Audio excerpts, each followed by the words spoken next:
नमस्कार दोस्तों, मैं राजकुमार मौर्य। इस वीडियो में बात करने जा रहे हैं कांग्रेस को कौन कौन सी सीट अखिलेश देने जा रहे हैं। 2024 का चुनाव नजदीक आता जा रहा है। अखिलेश ने पहली लिस्ट फाइनल कर दी है। वहीं पर अखिलेश यादव ने 11 लोकसभा सीटों को कांग्रेस को देने का ऐलान कर दिया। लेकिन कांग्रेस में कुछ ऐसे नेता हैं जो ये चाहते हैं कि गठबंधन ना हो, जो ये चाहते हैं भाजपा फिर से चुनाव जीत जाए। क्यों? क्योंकि जब 11 लोकसभा सीटें अखिलेश यादव की तरफ से दी गई तो आप खुद समझिए, क्या उत्तर प्रदेश जैसे राज्य में 11 लोकसभा सीटों के लायक है कांग्रेस? लायक तो 80 की 80 लड़ जाए लोकसभा सीट, लेकिन जीतेगी कितनी? यूं कहीं अगर कांग्रेस रायबरेली और अमेठी, जो अमेठी हार चुकी है 2019 में, रायबरेली और अमेठी पर कांग्रेस के सामने समाजवादी पार्टी अपना कैंडिडेट खड़ा कर दे तो क्या कांग्रेस चुनाव वहां जीत पाएगी?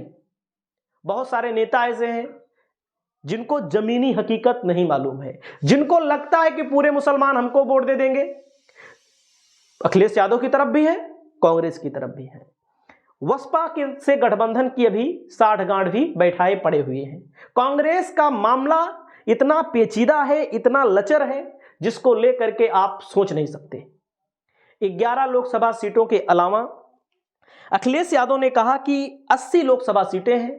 कांग्रेस को 80 का 20% 16 लोकसभा सीटों को देने पर विचार हमारा है, लेकिन कांग्रेस है कि मानती ही नहीं।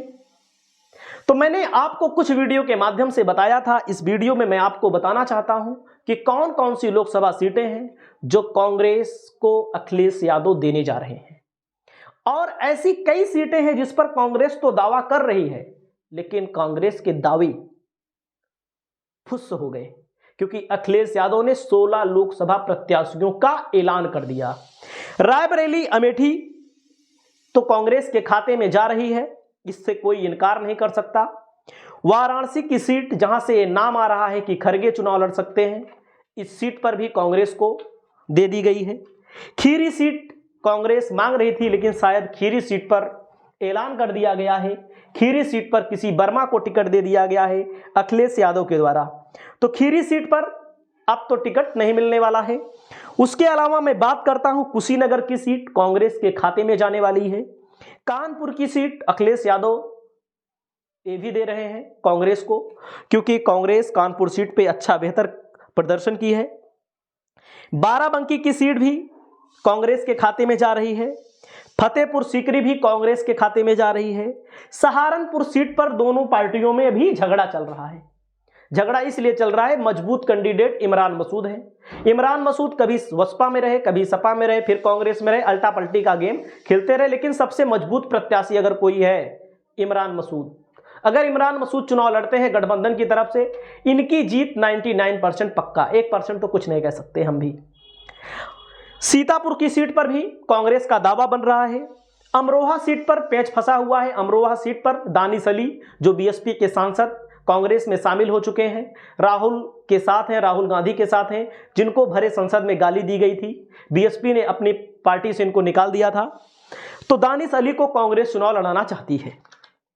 अलीगढ़ की सीट पर भी कांग्रेस को दे दिया जाएगा। उसके अलावा फर्रुखाबाद सीट कांग्रेस मांग रही है। सलमान खुर्शीद यहां से चुनाव लड़ने वाले हैं, लेकिन यहां पर एक पेंच फंस गया है, डॉक्टर नवल किशोर शाक्य। अब मैं बता दूं आपको, देखो पार्टियां हैं, चुनाव लड़ना है, चुनाव कोई भी लड़ ले, लेकिन कुछ समीकरण हैं, जिन समीकरण को लेकर के आप अगर आप समीकरण तोड़ेंगे तो हो सकता है चुनाव हार जाए। जब सलमान खुर्शीद यहां पर चुनाव लड़े थे 2019 में, 1 लाख वोट नहीं मिला था उनको।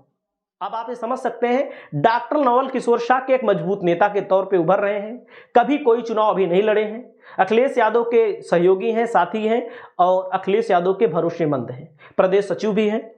तो फर्रुखाबाद से इनको टिकट दे दिया गया है। अब मैं बात करता हूं, प्रतापगढ़ लोकसभा सीट भी मांग रही है कांग्रेस। प्रतापगढ़ लोकसभा सीट कांग्रेस 2009 में जीती थी, कह रही है हम जीत लेंगे, लेकिन मैं दावा करता हूं प्रतापगढ़ से अगर कांग्रेस लड़ती है तो कांग्रेस चुनाव हार जाएगी। मैं दावा कर देता हूं पहले, मुझे पता है जमीनी हकीकत क्या है। प्रतापगढ़ लोकसभा सीट, ऐसा लगता है ना कांग्रेस वालों को जो 2009 में जीते थे हम सब जीत लेंगे, ऐसा कुछ नहीं होने वाला। उसके बाद सुल्तानपुर की सीट मांग रही है कांग्रेस, हो सकता है दे दिया जाए इसको कांग्रेस को। और इटावा की सीट भी कांग्रेस मांग रही है, जो अखिलेश यादव का गढ़ रहा है। इटावा से चर्चा है कि खरगे चुनाव लड़ सकते हैं। उसके अलावा जिन 16 लोकसभा प्रत्याशियों का नाम अखिलेश यादव ने घोषित किया, उसके भी नाम मैं आपको दिखा दे। आपके सामने नाम स्पष्ट रूप से दिखाई दे रहे हैं। समाजवादी पार्टी के ट्विटर हैंडल से ट्वीट किया गया था। आपने देखा होगा संभल से डॉक्टर श्री शफीकुर रहमान वर्क, इनको लेकर के विपक्ष वाले या जो विरोधी पार्टियां हैं वो कह रही हैं कि 94 साल के शफीकुर रहमान को टिकट क्यों दिया गया। तो मैं बता दूं, 94 साल के हैं, 5 बार सांसद रहे हैं, 4 बार विधायक रहे हैं। 1,70,000 वोटों से भारतीय जनता पार्टी के कैंडिडेट को हराया था, कम से कम 1,70,000 वोट से 2019 में। ऐसा मजबूत कैंडिडेट 94 साल के हो या 100 साल के हो। तो इनको लेकर के तमाम विवाद भी लोग कर रहे हैं, लेकिन विवाद से हमसे क्या मतलब, हमको बताना है, बता दिया मैंने। अक्षय यादव की सीट फिक्स है। फिरोजाबाद की सीट है अक्षय यादव की। राम गोपाल के बेटे हैं अक्षय यादव। डिंपल यादव एटा से देवेश साक्य बहुत ही मजबूती से चुनाव लड़ेंगे। धर्मेंद्र यादव चुनाव लड़ने जा रहे हैं बदायूं से, जहां से संघमित्रा मौर्य सांसद है, 2019 में हार गए थे। 2019 में जब हार गए थे, 2014 में जीते भी थे। उसके पहले उत्कर्ष वर्मा का नाम आ रहा है, खीरी से आ गया है, आ नहीं रहा है खीरी से। धौरारा से आनंद भदौरिया को चुनाव टिकट मिल चुका है। उन्नाव से अनु टंडन 2009 में सांसद रही हैं, कांग्रेस की प्रत्याशी रही हैं। रविदास मेहरोत्रा का नाम फाइनल हो चुका था सबसे पहले।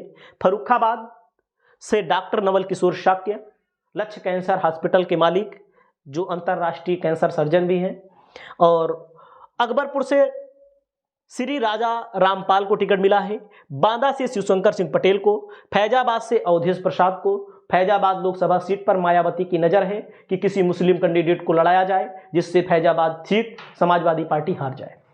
उसके बाद मायावती के खासम खास लालजी वर्मा को अंबेडकर नगर से टिकट मिल चुका है। और बस्ती से रामप्रसाद चौधरी को। गोरखपुर से काजल निषाद बार बार चुनाव लड़ रही है। काजल निषाद से बड़ा कोई चेहरा नहीं है समाजवादी पार्टी के पास गोरखपुर में चुनाव लड़ाने के लिए। गोरखपुर में समाजवादी पार्टी चुनाव जीत भी चुकी है, ऐसा नहीं है कि नहीं जीती है।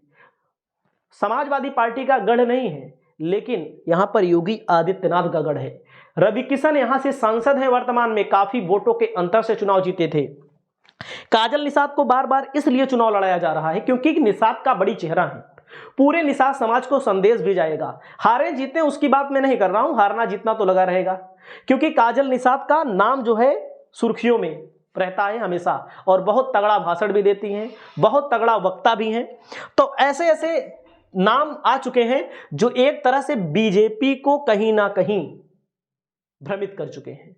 इसमें जो नाम आए हैं, मैं आपको बता दूं, जो नाम आए हैं इसमें पीडीए का जो इनका नारा है वो नारा बुलंद है।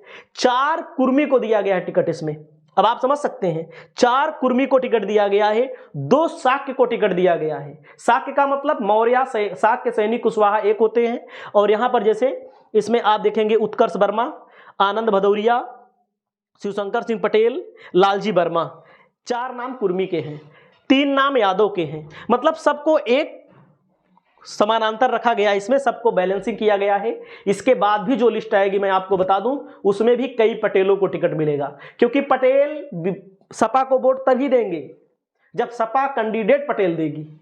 ये मैंने देखा है, चाहे विधायकी का चुनाव हो, यादव के बाद पटेले विधायक हैं समाजवादी पार्टी में। पहले नंबर पे मुसलमान, दूसरे नंबर पे यादव, फिर पटेल। उसके बाद सांसदी में जो टिकट मिला है, बहुत सारे लोग कह रहे हैं 80-80 जीत जाएंगे। बस्ती से रामप्रसाद चौधरी चुनाव लड़ रहे हैं, भाजपा का खाता नहीं खुला है विधानसभा में, कैसे जीत जाएंगे आप ये समझ सकते हैं। बस्ती की मैं बात कर रहा हूं, फर्रुखाबाद की मैं बात कर रहा हूं। नवल किशोर शाक्य, हमारे पास तमाम इनपुट आते रहते हैं, बहुत अच्छा चुनाव लड़ेंगे। हारना जीतना वो बाद में है, लेकिन बहुत अच्छा चुनाव लड़ेंगे। एटा से हमारे एक मित्र ने फोन किया, देवेश शाक्य बहुत ही अच्छा चुनाव लड़ेंगे। अभी और शाक्यों को टिकट मिलेगा। जहां तक है, अभी गाजीपुर सीट से भी हो सकता है अफजाल अंसारी या शाक्य को टिकट मिलेगा वहां पर फिर से। तो इस वीडियो में इतना ही, बहुत सारी वीडियो लाते रहेंगे। आपकी क्या राय है, अपनी राय रखिए। हमारी जो राय थी मैंने रख दिया। नमस्कार, जय हिंद, जय भारत, जय